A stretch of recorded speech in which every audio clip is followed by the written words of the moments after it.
Buat kalian yang mau mensupport channel ini dengan donasi, atau emang sekedar mau beli Mimin kopi, kalian bisa pilih antara Super Thanks atau Saweria. Gue sih nggak masalah kalian pilih yang mana. Cuma kalau bisa, lewat Saweria aja. Soalnya kalau YouTube, potongannya gede, 30%. Kalau Saweria, cuma 5%. Untuk link Saweria, kalian bisa klik aja di atas kanan nih. Atau bisa cek di kolom deskripsi. Tapi kalau mau support, nggak harus donasi kok. Dengan kalian nonton sampai habis, dan memberikan like pada video ini, itu udah ngebantu banget buat support channel ini. Oh iya, kalian juga bisa join nih ke grup Telegram komunitas cerita manhwa yang baru. Untuk linknya, gue tampilin di layar ya. Tapi kalau malas ngetik, cek aja kolom deskripsi. Di sana, kalian bisa sharing nih topik seputar manhwa dan kawan-kawan, dan juga ketemu teman baru. Kalau mau info terbaru dari Mimin, misalnya upload kapan atau misalnya ada telat upload, Mimin pasti akan langsung infokan di Telegram. Makanya, jangan lupa join ya. Nggak perlu berlama-lama lagi, kita mulai aja ceritanya. Melanjutkan cerita sebelumnya, di mana ada monster ruang dimensi. Apa? Tiba-tiba dimensinya mengecil dan dia terdorong balik. Apakah monster ini nggak bisa bertahan lama di dunia ini? Tetapi pengunci rohku udah patah, dan aku juga terluka parah karenanya. Di sekitar markas, terlihat monster dimensi lain. Apakah orang-orang gila itu kembali berulah lagi? Udah saatnya membuat mereka mengetahui akibat dari membuatku marah. Wan Chie pun pergi. Apakah ini merupakan keberuntungan dari 9 naga? Bahkan bisa terselamatkan di kondisi seperti ini. Sekarang, tinggal menunggu kamu sadar aja. Kita sekarang kembali ke istana. Hidup yang mulia, hidup! Hormat kepada ayahanda. Tiba-tiba sebuah mangkuk pecah. Udah memakan waktu selama ini, tapi kalian masih aja belum menemukan pangeran ke-19. Tidak kusangka, kalian masih punya muka untuk pulang. Aku sebagai Panglima Jenderal telah membuat adik ke-19 tertangkap. Ini merupakan tanggung jawabku. Aku juga mempunyai tanggung jawab. Ayahanda, aku nggak bisa menolong adik ke-19. Aku siap menerima hukumannya. Kami juga siap menerima hukuman Baginda. Emang, kalian harus dihukum. Tetapi kali ini, kalian juga memiliki kontribusi yang cukup besar. Kalian juga harus mendapatkan penghargaan. Pangeran ke-7 maju ke depan selangkah. Baik, kali ini kamu sebagai Panglima Jenderal telah berhasil membasmi suku barbar. Kamu seharusnya mendapatkan penghargaan dan jabatan. Tetapi, karena Pangeran ke-19 masih gak tahu di mana, ini merupakan tanggung jawabmu. Karena ini, kamu hanya mendapatkan penghargaan aja, tetapi tidak mendapatkan jabatan. Baik, saya hormati keputusan ayahanda, tapi dia tampak gak senang. Pelayan, berikan dia kedua benda ini. Pangeran ke-7 diberikan obat penolong roh dan juga buku jurus guntur. Terima kasih ayahanda. Apa kamu keberatan? Tidak. Lalu seorang bawahan berkata, menurut saya, Pangeran ke-7 berkontribusi besar pada peperangan kali ini dan berhasil mengalahkan suku barbar dengan rencana yang sangat hebat. Walaupun Pangeran ke-19 tertangkap, tetapi menurut saya tidak boleh mengambil posisi Panglima Jenderal dari Pangeran ke-7. Apa kalian gak senang dengan keputusanku? Enggak, aku tidak berani. Dalam hati Pangeran ke-10, pada peperangan kali ini, kau emang memiliki kontribusi besar, tetapi masih gak mendapatkan posisi jabatan yang kamu inginkan. Mungkin saja, kakak ke-7 sangat gak puas. Dalam hati Pangeran ke-14, Aish, aku gak dapat menolong adik ke-19 dan membiarkan kakak ke-7. Baiklah, masalah ini sampai di sini aja. Kemudian, terus carilah Pangeran ke-19. Jika hidup, bawalah orangnya ke sini. Jika mati, bawalah mayatnya ke sini. Baik, saya mengerti. Pangeran ke-7 pun kembali ke kediaman pangeran. Seorang bawahan berkata, Pangeran ke-7, barang yang diberikan oleh raja udah sampai tadi. Pangeran ke-7, barang pusakanya akan kuletakkan di sini. Ya, letakkanlah. Perasaan dari Tuan ke-7 mungkin sangat buruk saat ini. Tuan ke-7, mohon kamu gak perlu marah. Bukankah raja juga memberikanmu pil obat dan buku jurus yang hebat juga? Pil, buku, barang begini, aku bisa memintanya sebanyak mungkin. Yang aku perlu sekarang adalah kekuasaan. Bawahannya melanjutkan, raja hanya ingin mengikat keluarga lo dengan Bilard aja. Sekarang, bahkan Bilard ada dimanapun kita nggak tahu. Tuan ke-7, jangan marah. Tuan ke-7, apa kau nggak mempertimbangkan untuk mendekati keluarga lo? Keluarga lo? Nggak boleh.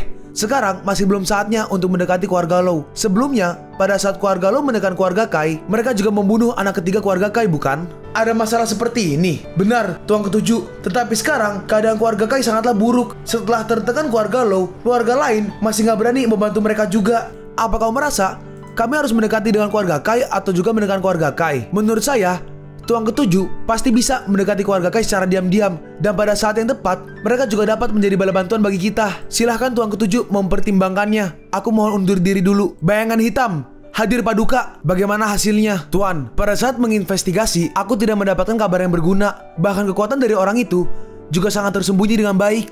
Tetapi, mereka udah memberikan kami petunjuk. Aku ingat, kepala anak panah seperti ini hanya ada di daerah selatan aja. Pergi investigasi lebih lanjut. Baik, aku ingin lihat.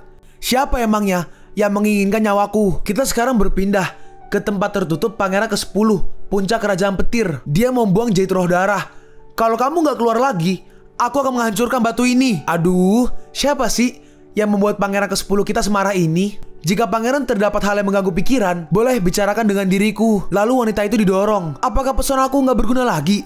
Cara seperti ini gak berguna lagi untukku. Apakah udah terlepas dari halusinasiku? Halusinasi? Kapan emangnya aku masuk ke halusinasi buatanmu? Tidak mungkin. Kamu seharusnya sekarang udah masuk ke halusinasi buatanku. Aku gak ada waktu untuk mendiskusikan hal ini. Pada pertarungan terakhir, aku bersusah payah untuk menangkap seorang tetua suku iblis dan mengetahui rahasia tentang batu merah ini. Tetapi aku gak tahu kamu ini sebenarnya apa. Roh batu kah? Kenapa pada saat menghancurkan jait roh darah ini bisa mengeluarkan roh batu? Aku bukanlah roh batu. Awalnya suku iblis, demi membangunkan roh jait roh darah, mereka membunuh banyak sekali manusia. Setelah meninggal, semua rasa kebencian itu ada di dalam jait roh darah itu. Jika jait roh darah itu hancur, maka batasan jait roh darah udah gak ada lagi.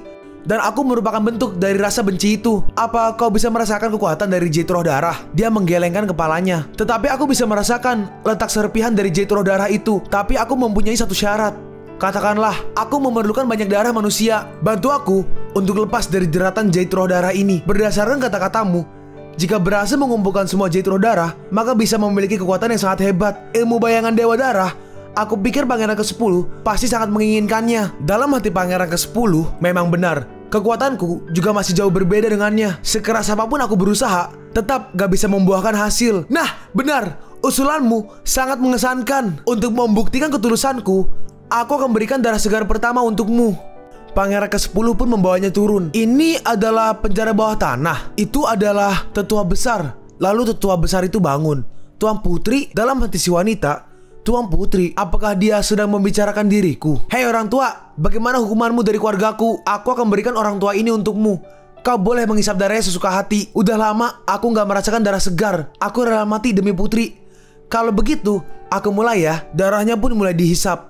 Udah kenyang. Terima kasih banyak. Hah? Ini adalah... Apakah ini merupakan ingatan dari tetua suku iblis itu? Pada saat aku menghisap darahnya, apakah ingatannya juga terhisap? Terus siapa ini? Kenapa rasanya sangat familiar? Aduh, apa ini? Apakah itu jait roh darah? Kenapa ada 7 buah? Ingatannya mulai menghilang. Kembali ke penjara bawah tanah lagi. Aku udah menunjukkan kesungguhanku. Bagaimana menurutmu? Aku sangat puas. Yang bisa aku katakan adalah ada 2 serpihan jait roh di dalam istana, tetapi jaraknya terlalu jauh dariku. Aku gak bisa mengetahui posisi yang tepat. Pada saat aku bisa merasakan posisi yang tepat, aku akan memberitahukanmu. Semoga kau gak membohongiku. Kalau tidak, kau gak akan bisa menahan akibatnya. Ternyata ada seseorang yang memata-matai mereka. Pangeran ke-10 emang bersalah. Kalau informasi ini diberikan kepada pangeran ke-7, pasti aku akan mendapat penghargaan. Dia menggunakan skill mata-matanya agar pangeran ke-7 bisa melihat apa yang dia lihat. Wanita yang keluar dari jait roh darah itu kelihatannya seperti roh jahat. Batu giok merah itu benda seperti apa? Kakak ke-10, jalan yang kau pilih semakin salah. Terus awasi pangeran ke-10. Siap, sejak kakak ke-10 pulang saat itu, aku udah merasakan ada yang aneh dengan dia. Sebenarnya apa yang dia alami di sana? Kita berpindah ke kediaman Raja Heng. Kita sekarang melihat Sender sedang mencoba melakukan sesuatu, dan di tangannya sepertinya jait roh darah mungkin ya. Dari tampaknya, dia sedang mencoba menggabungkan jait roh darah. Lalu muncul sesuatu yang berbentuk seperti orang. Coba dulu apakah bisa dikontrol atau enggak. Saat dicoba, tiba-tiba orang-orangan yang muncul itu meledak. Sial, jika nggak ada jait roh darah yang sempurna, maka nggak bisa dikontrol. Sepertinya hanya bisa menunggu ayahanda kembali dulu. Si wanita berkata, tadi ada orang yang menggunakan jait roh darah. Di mana? Di arah ini. Ikuti aku. Di daerah ini. Daerah ini, jika bukan merupakan kediaman kakak tertua, maka merupakan kediaman si 14. Kalau itu adalah kediaman kakak tertua, maka akan menjadi masalah. Sepertinya di sekitar sini, tetapi dihalangi oleh pelindung. Aku harus mencoba merasakannya lagi. Sudah dapat, di sini. Gak disangka, ternyata di kediaman kakak tertua. Sial, gimana? Ayo masuk. Baik, aku datang. Oh, ternyata pangeran ke-10. Lalu pangeran ke-10 menghajar pintu dan prajuritnya.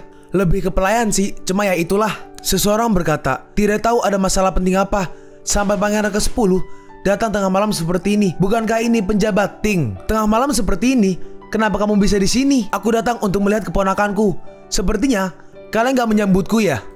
Kalau begitu aku minta maaf. Apabila ada masalah yang ingin dibicarakan, mohon ganti hari. Dalam hati pejabat Ting, Sander sekarang sedang latihan, gak bisa diganggu. Beraninya kau berbicara lancang terhadap diriku? Bukankah dia memberitahukan dia sebentar udah gak masalah? Atau kalian melakukan sesuatu yang orang lain gak boleh tahu? Pangeran ke-10, kau datang ke sini untuk membuat onar ya? Sungguh menyebalkan. Kakak tertua sudah terlalu lama berpergian dari tempat ini. Bahkan sekarang anak buahnya gak bisa mengerjakan hal segampang ini. Dalam hatinya, sebentar, berpergian? Jethro darah. Sudah kutebak pikiranmu ya.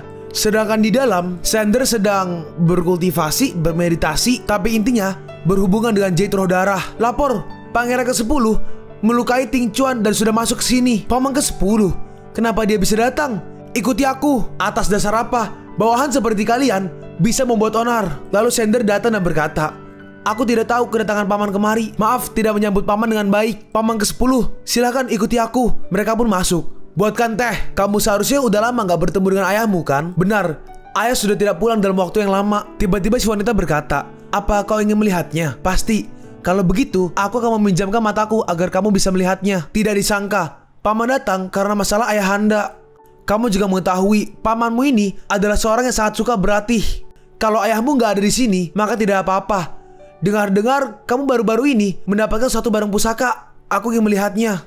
Pusaka? Pusaka apa? Aku dengar kakak ke-7 mengatakan ada satu benda pusaka yang dapat meningkatkan kekuatan orang secara pesat. Karena itu, paman sangat ingin tahu dan datang ke sini untuk melihatnya. Sekaligus ingin mengetahui bagaimana perkembanganmu. Barang pusaka yang dikatakan oleh paman ke-10 mungkin hanya rumor aja. Dan aku juga sangat malu mengatakan bahwa aku belum ada perkembangan sedikit pun. Dalam hati Sander, mungkin aja karena gak sabar ingin menggunakan Jethro darah, aku terkena luka dalam. Kalau berdasarkan talenta, paman ke-10 dan paman ke-7 adalah yang terbaik. Generasi muda sepertiku gak sepadan dengan mereka. Dalam hati pangeran ke-10, memang dia merupakan anak kakak tertua. Bahkan tidak ada kesalahan dalam ucapannya aja. Siluman itu mempunyai jurus halusinasi. Perkataannya tidak dapat dipercaya sepenuhnya. Aku harus mencari kesempatan untuk mencobanya lebih dalam. Sial, luka dalam ini sepertinya mau muncul lagi. Jika ketahuan, maka hal ini akan terbongkar. Paman, aku ingin tahu kenapa paman melukai pejabat di rumahku. Aku hanya memberikan dia pengajaran aja. Aku gak tahu kenapa, aku merasakan ada hawa dingin di kediamanmu ini. Aku mencurigai ada sisa suku barbarian di sini. Ilmu yang dia latih selama ini sangatlah dingin. Aku takut dia bisa mengganggu latihanmu. Dalam hati pangeran ke-10, melatih dengan Jethro darah pasti memiliki hawa yang sangat dingin. Jika tidak menyangkal, maka pasti ada yang aneh. Dalam hati pangeran ke-1, sebentar, paman bertanya tentang latihanku dan bahkan bertanya padaku tentang pusaka yang kumiliki. Apakah sebetulnya dia udah tahu tentang hal ini? Apakah paman ke-7 juga terkait? Tiba-tiba pangeran ke-10 menyerang. Paman, apa maksudnya ini? Ingin memukulku ketika ayahanda gak di sini? Oke, bagus, udah boleh pergi. Lapor. Ini tidak apa-apa, katakan aja. Menurut laporan, pangeran ke-10 membawa satu wanita pulang ke istana. Mendengar itu, pangeran ke-10 kaget. Dalam hatinya, apa? Gak disangka dia masih bisa kembali. Hah, yaudah, aku pergi lihat apa yang terjadi. Kita cari hari lain untuk bertemu lagi. Lalu dia pun pergi. Jethro darah emang ada di tangannya. Kita sekarang berpindah ke Kaisar. Kenapa pangeran ke-19 bisa terluka parah seperti ini? Maaf, aku tidak tahu. Ternyata Ku Chensha sedang tidur. Kau kenapa gak panggil tabib? Apa yang kau tunggu? Lalu pangeran ke-10 datang. Maaf, saya terlambat. Raja, pangeran ke-19 sudah sadar. Lalu Ku Chensha pun bangun. Pangeran ke-19, silakan minum obat. Udah sadar? Ayahanda, istirahatlah dulu. Ada masalah apapun, kita akan bahas setelah ini. Terima kasih ayahanda. Perjalananku kali ini tidak menghasilkan luka yang parah karena aku beruntung bertemu dengan seorang pendekar yang mau membantuku. Kalau begitu kamu juga gak tahu siapa yang membantumu. Pada saat aku bangun, aku mendapatkan sebuah perhiasan. Sepertinya itu merupakan milik kakak ke-10 pada waktu kecil. Apa? Oh, aku memang pernah kehilangan sebuah perhiasan. Begitu ya? Baiklah, terima kasih ayahanda. Seharusnya kami bisa membantu beban ayahanda. Dalam hatiku Chensha, kalau begini, aku bisa menggunakan waktu ini untuk istirahat dan latihan. Baiklah, ku berkati kamu. Terima kasih atas kebaikan ayahanda. Baik, kalau udah gak ada masalah lagi, aku pergi dulu. Biarkan pangeran ke-19 istirahat. Pangeran ke-19 benar-benar beruntung. Dia dilindungi oleh kakak ke-10. Emangnya saat itu adik ke-19 diselamatkan olehku? Bukankah kakak ke-10 yang menyelamatkanku? Kaisar memerintahkan pangeran ke-10 untuk pergi ke aula untuk menerima hadiah. Selamat untukmu kakak ke-10. Baiklah pangeran ke-19, nanti aku akan mengunjungimu lagi. Dalam hati pangeran ke-10 menyelamatkan pangeran ke-19 emang tindakan yang tepat. Sekarang Ayahanda pasti akan lebih menyayangiku. Ini bisa membantuku memenangkan tahta kerajaan. Hamba menerima perintah pangeran ke-7. Pergi dan lihatlah hadiah apa yang diberikan Ayahanda untuk pangeran ke-10. Dan juga kau perhatikan gerak-gerik pangeran ke-10. Akhir-akhir ini dia agak sedikit mencurigakan. Laporkan secara detail kepadaku. Hormat Ayahanda, terima kasih atas hadiah Ayahanda. Berdirilah, kau pantas untuk menerimanya. Pangeran ke-10 pun kembali ke kediamannya. Coba kamu lihat benda ini. Apakah kamu mengenalinya? Benda ini disegel dengan sangat kuat. Aku nggak bisa melihat isi dalamnya. Ya udah, biarkan aku mencoba untuk membukanya. Saat dicoba, ternyata gagal. Segelnya sangat kuat. Sepertinya nggak ada cara untuk membukanya. Apa maksud Ayahanda? Kenapa dia memberikanku gulungan yang nggak bisa dibuka ini?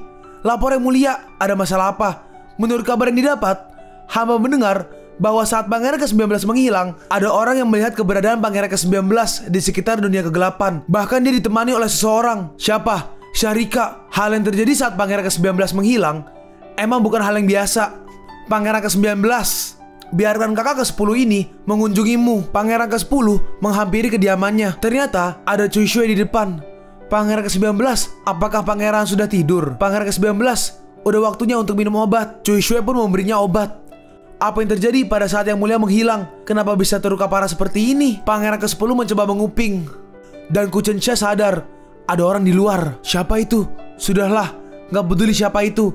Pasti dia datang untuk mengujiku. Ku Chensha berkata, aku hanya bisa mengingat saat itu ada wanita berpakaian ungu yang menolongku. Setelah itu aku hilang kesadaran. Aku gak bisa mengingat apa-apa lagi. Meskipun dia mengatakan hal yang sama, tapi aku masih merasa aneh. Sepertinya aku harus memeriksa Sharika juga. Ada yang datang. Lebih baik aku pergi dulu agar tidak menambah masalah. Sudah pergi. Semoga kakak ke-10 bisa menemukan Sharika dengan petunjuk yang aku berikan. Malam ini masih gak bisa tenang. Tista, kau boleh pergi. Aku gak membutuhkan apa-apa lagi. Baik, pangeran ke-19. Loh, ini Tista bukan Cui Shui. Lalu Ku Chensha pun keluar. Kau sudah datang. Apakah tidak duduk sebentar dulu? Keahlianmu gak berkurang meski kau sedang sakit parah. Masih aja bisa menyadari keberadaanku. Perjalananmu panjang dan melelahkan. Kau pasti haus. Masuklah, minum teh terlebih dahulu. Aku gak peduli dengan teh. Mana barangnya? Barang apa? Aku gak mengerti. Tentu saja barang yang diberikan oleh ibumu itu. Si bodoh ini. Baik, aku bisa memberi kamu barangnya. Tetapi kau harus membantuku satu hal. Berani-beraninya kamu memberikanku syarat. Kalau kamu gak dapat barang itu, maka usahamu akan sia-sia. Lagi pula, kalau kau membantuku, ini akan menguntungkan kedua pihak. Apa untungnya bagi kami? Cepatlah katakan. Ku Chensha berkata, kalau aku menjadi kaisar, bukankah akan menguntungkan bagi kalian? Kita masih di kediaman Pangeran Bilar. Tante, duduk dan bicaralah dulu. Kalau kau bisa mendapatkan barangnya, kau tidak akan rugi. Barang itu pasti akan kuberikan padamu. Baiklah, kita sepakat. Jangan buang-buang waktuku. Tantenya melanjutkan, aku akan mengatur urusan dalam istana. Dan kau membantuku menyusun rencana pengembalian negara. Baik. Kamar pangeran seperti ada orang di dalamnya. Lalu Cui Shui pergi ke kamarnya. Tantenya langsung keluar. Siapa kamu? Cepat katakan, apa yang udah kamu dengar? Hamba tidak berani. Bagaimana mengurusnya? Dia tidak akan berani bicara. Tante, sudahlah. Dia hanya pelayanku yang gak mengerti apa-apa. Kau pergilah. Baik, bagaimana kau bisa merebut tahta kalau begini? Ya sudah, aku pergi dulu. Lain kali, kalau aku bertemu denganmu lagi, jangan seperti hari ini yang gak ada hasil apa-apa. Lalu Bilar dihampiri seorang pengintai. Dia melapor. Ada hal apa yang ingin dilaporkan? Hamba mendengar kabar bahwa akhir-akhir ini Pangeran ke-10 mendapatkan hadiah yang berharga dan sedang diam-diam merencanakan sesuatu. Kerja bagus, terus amati. Baik, aku harus kembali. Bilar, emang gak bisa diharapkan. Pangeran ke-19, aku membuatkan sup untukmu. Ya, masuklah. Taruh aja di meja, kau boleh pergi. Pangeran ke-19, tadi kamu pergi. Baik, lalu Ku Chensha berkultivasi atau bermeditasi. Karena perlindungan naga dan juga kekuatan nomor 2 saling menolak, mereka berdua berkelahi di dalam tubuh Ku Chensha. Guru, tolong. Lalu Ku Chensha pingsan. Apa yang terjadi? Kalian pun sampai di penghujung video ini. Kalian mau tahu lanjutan chapter ini? Atau manhwa menarik lainnya? Makanya, jangan lupa subscribe biar kalian gak ketinggalan kalau gue upload video baru. Jangan lupa like, komen, dan share ke teman-teman kalian supaya channel ini bisa lebih berkembang ke depannya. Segitu dulu dari video cerita manhwa. Gua Sabik undur diri. See you on the next video. Zaijian.